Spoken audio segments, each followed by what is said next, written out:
ମୁଁ ଗୋଟେ ଜାଗାକୁ ଯାଉଛି, ଗୋଟେ ଜିନିଷ ଆଜି ଦେଖେଇମି। ମୂଳରୁ ଶେଷ ପର୍ଯ୍ୟନ୍ତ ଭିଡ଼ିଓଟାକୁ ଦେଖିବ। ମୁଁ କ'ଣ ଆଜି ଦେଖଉଛି। ଏଇ ବାଉଁଶ ଗଛ କତିକି ଯାଉଛି। ଏଇ ବାଉଁଶ ଗଛର ସବୁ ଫୁଲ ଫୁଟିଛି। ଇଏ ବାଉଁଶ ଫୁଲ ଏଇ ସବୁ ବାଉଁଶ ଫୁଲ, ଅଗର ବି ଫୁଲ ହେଇଛି ଉପରେ, ସବୁ ଫୁଲ ଫୁଟିଛି। ଇଏ ହେଉଛି ଏଇ ବାଉଁଶ ଫୁଲ, ଏଇ ବାଉଁଶ ଫୁଲ। ଇଏ ଫୁଲ ଫୁଟିନେ ଗଛ ମରିଯାଏ। ଆଗରୁ ଆମେ, ମୋ ଭାଇ, ମୁଁ ଆଗରୁ ଯେଇଠି ବାଉଁଶ ଗଛ ହୁଏ, ସେଇ ଫୁଲ ଫୁଟେ, ସେଠିକି ଆମେ ଯିବା ଭାଇ ଭଉଣୀ 2 ଜଣ ଯାଇକି ଆକୁ ଖରିକିକି ଆଣିକି ମା ଆମକୁ ପିଠା କରିକି ଦିଏ। ପିଠା ଆମକୁ କରିକି ଦିଏ। ଏଇଥର ପିଠା ହୁଏ। ଏମିତି ସବୁ ଚାଉଳ ଭଳିଆ ବାହାରିବ। ଏଇଥର ଚାଉଳ ଗଛ ଫୁଲିଲା, ଏଇ ଫୁଲ ଫୁଟିଲା ମାନେ ଗଛଟି ମରିଯିବ। କଣ୍ଟା ନାଗିଗଲା।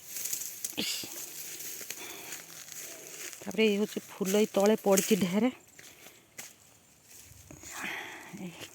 ଏଇ ହେଉଛି ଫୁଲ, ଏଇଟା ବାଉଁଶ ଫୁଲ। ଏଇଟା ହେଉଛି ବାଉଁଶ ଫୁଲ।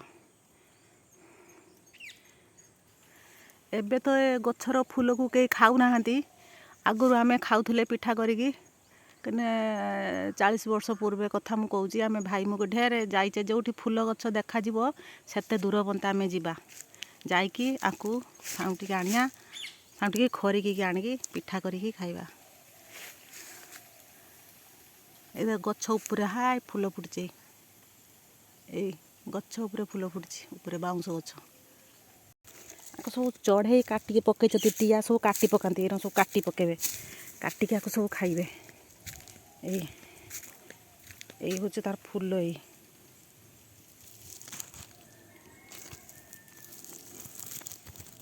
ଏ ଗଛ ଫୁଲ ଫୁଟିଛି।